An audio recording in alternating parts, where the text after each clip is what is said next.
తల్లిదండ్రులు కిరాణా దుకాణం యజమానులు, కానీ పిల్లలను ఉన్నతాధికారులుగా చూడాలని కలగన్నారు. వచ్చిన డబ్బుతో బిడ్డలను బాగా చదివించారు. వాళ్ళ కష్టాన్ని కళ్ళారా చూసిన ఈ యువకుడు సాఫ్ట్వేర్ ఉద్యోగం వదిలి సివిల్స్కి సన్నద్ధమయ్యాడు. కానీ 2 సార్లు విఫలమయ్యాడు. నిరాశ చెందకుండా నాబార్డ్లో అసిస్టెంట్ మేనేజర్గా బాధ్యతలు చేపట్టాడు. పగలు ఉద్యోగం, రాత్రి పుస్తకాలతో కుస్తీ పట్టి గ్రూప్ 1 ఫలితాల్లో ఆర్టీఓ కొలువు సాధించాడు. సామాన్య కిరాణా కొట్టు యజమాని కుమారుడైన సంకల్పం ఉంటే ఆకాశమే హద్దుగా ఎదగవచ్చని నిరూపించాడు అనకాపల్లి జిల్లాకు చెందిన భరత్ కుమార్.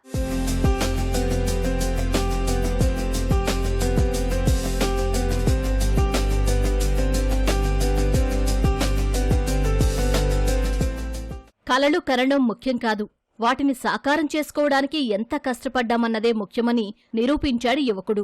కిరాణా కొట్టు నడుపుకునే తల్లిదండ్రుల కష్టం కళ్లారా చూసిన ఈయన సాఫ్ట్వేర్ ఉద్యోగం సైతం వదిలిపెట్టాడు. పట్టుదలతో చదివి గ్రూప్ 1లో ఆర్టీఓ పోస్టు సాధించాడు.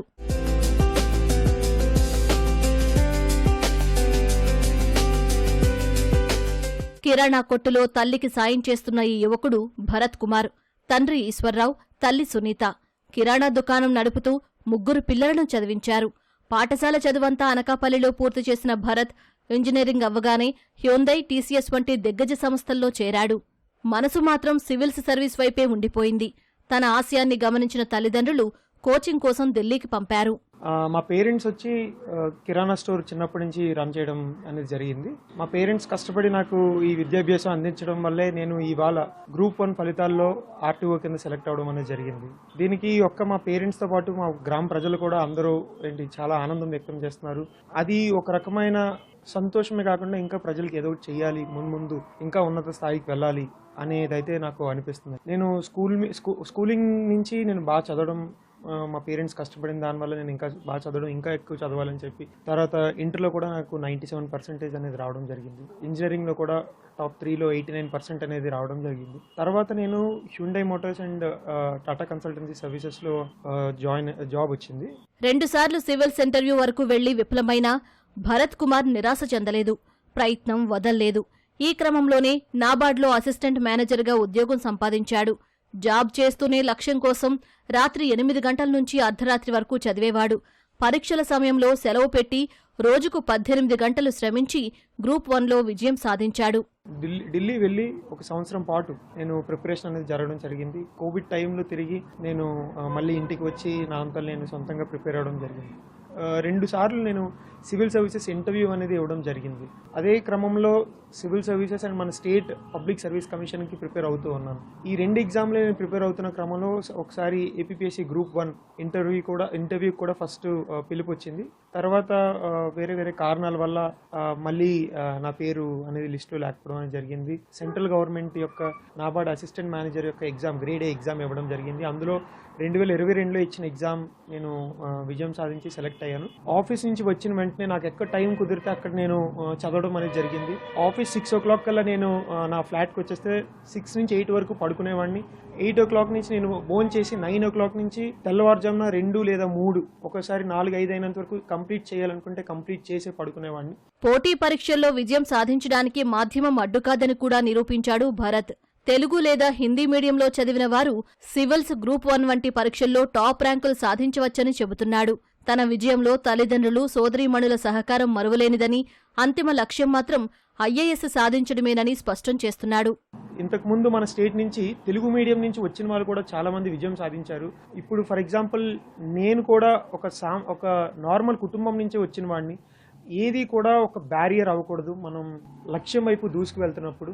సో లైక్ చెప్పినట్టు ఇంతకుముందు చాలా మంది కూడా తెలుగు మీడియం నుంచి వచ్చిన వాళ్ళు సాధించారు. అలాగే హిందీ మీడియం నుంచి కూడా నార్త్లో చాలా మంది ఇంగ్లీష్ రాకపోయినా సరే ఆల్ ఇండియా నెంబర్ 1 ర్యాంక్ వచ్చిన వాళ్ళు ఉన్నారు. భాష అనేది ఒక బ్యారియర్ కాదు. ఎగ్జామ్ సన్నాహకం అయ్యే విధానంలో ఉంటుంది. ఎలా ప్రిపేర్ అవుతున్నాం, ఎలాగ ప్రీవియస్ ఇయర్ క్వశ్చన్ పేపర్స్ కానీ లేకపోతే మనం ఎలాగ ప్లాన్ చేసుకుంటున్నాం ఎగ్జామ్కి తగ్గట్టు, అదే మోస్ట్ ఇంపార్టెంట్ థింగ్. భరత్ సాధించిన విజయంపై ఎంతో హర్షం వ్యక్తం చేస్తున్నారు తల్లిదండ్రులు. ఫస్ట్ నుంచి ఏంటంటే నాకు పిల్లలు మంచి ఎడ్యుకేషన్ కావాలని దాన్ని మంచి స్థాయిలో బాగా చదవాలా, పిల్లలు మంచి అభివృద్ధి చెందాలా, ఇదే నా కళ. నా కొడుకు ఒక గ్రూప్ 1 ఆఫీసర్, ఐఏఎస్ ఆఫీసర్గా నేను చూడాలని కళ. ఎప్పుడు అడిగినా బాబుని నువ్వు ఒక ఐఏఎస్ ఆఫీసర్గా నేను చూడాలి డాడీ, నా కళ నువ్వు నెరవేర్చాలని నా కోరిక. అది పట్టుదలతోటి బాబు సాధించాడు ఈ రోజు. అందరు తల్లిదండ్రులు కూడా ఇలాగే ప్రోత్సహించి పిల్లల్ని మంచి భవిష్యత్తు ఇచ్చి పిల్లలు ఏది కోరుకుంటే అది పిల్లలు బలవంతం చేయకుండా అలాగనేసి పిల్లలు బలవంతం చేయకూడదు. పిల్లల కోరిక మేరకే మనం చెప్పడం వరకే, వాళ్ళు నిర్ణయానికి మనం వదిలేయాలి. చెప్పాలి, మనం తల్లిదండ్రులుగా మనం చెప్పాల్సిన బాధ్యత మనకు ఉంది. కాకపోతే వాళ్ళ నిర్ణయానికి మంచిగా చేయాలి. వీళ్ళు పడ్డ కష్టాలు పిల్లల మీద పడకుండా పిల్లలు మంచి ప్రయోజకులు కావాలనేటువంటి పట్టుదలతో ఈ తల్లిదండ్రులు ఇద్దరూ కూడా వీరు ఎంత కష్టపడినా వారికి ఆ కష్టం తెలియకూడదనే ఉద్దేశంతో వారిని మంచి చదువులు చదివించి మంచి ప్రయోజకులను చేయాలనేటువంటి సదుద్దేశంతో వీరి తల్లిదండ్రులు ఇద్దరూ కష్టపడి పిల్లల్ని ప్రయోజకులను చేసినందుకు గ్రామం తరపున ఈ తల్లిదండ్రులను కూడా అభినందిస్తున్నాం.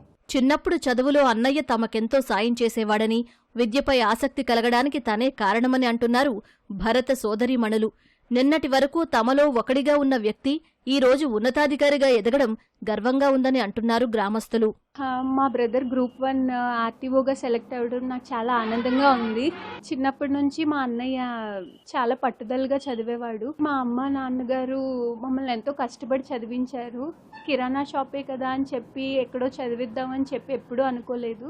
చిన్నప్పటి నుంచి మమ్మల్ని మంచి స్కూల్లోనే చదివించి మాకు వాళ్ళు ఎంతో షాప్లోనే కష్టపడుతున్నా సరే మాకు ఎప్పుడు ట్యూషన్లు పెట్టించి ఎప్పటికప్పుడు మా నాన్నగారు మా చదువుని పరిశీలిస్తూ ఉండేవారు. వాళ్ళంటే మా అన్నయ్య చిన్నప్పుడు మాకు స్టడీ మీద ఇంట్రెస్ట్ కలగడానికి కారణమే మా అన్నయ్య ఇంట్రెస్ట్ చూపించకపోతే మాకు కూడా అంత అనిపించేది కాదు. యాక్చువల్లీ మా అన్నయ్య మ్యాథ్స్ ఇవన్నీ బాగా మాకు ఈజీగా ఎలా చేయాలి ఏంటి అన్నీ నేర్పించి మాకు ఒక రూట్ చూపించాడు. మాకు కూడా నా చేతుల మీదుగా అంటే నేను ఆడిస్తున్న ఒక తమ్ముడు ఈ రోజు గ్రూప్ 1 ఆఫీసర్గా అయ్యాడంటే నేను చాలా గర్వపడుతున్నాను. నేను ఈ రోజు నాకు ఒక 5-6 కోట్లు ఆస్తున్నా సరే నాకు అనవసరం అండి. ఎందుకంటే నా ముందు పెరిగిన తమ్ముడు, మా పిన్ని, మా చిన్న కొడుకు, మా సొంత తమ్ముడు ఈ రోజు ఉన్నతమైన స్థాయికి వెళ్ళి ఆంధ్ర రాష్ట్ర ప్రదేశ్కి ఒక మంచి ఉన్నతమైన పోస్ట్కి వచ్చాడంటే నేను చాలా గర్వపడుతున్నాను. సక్సెస్ అనేది రాత్రికి రాత్రి రాదని, నిరంతర శ్రమతోనే సాధ్యమని ఈ సందర్భంగా యువతకు సందేశాన్ని ఇస్తున్నాడు భరత్.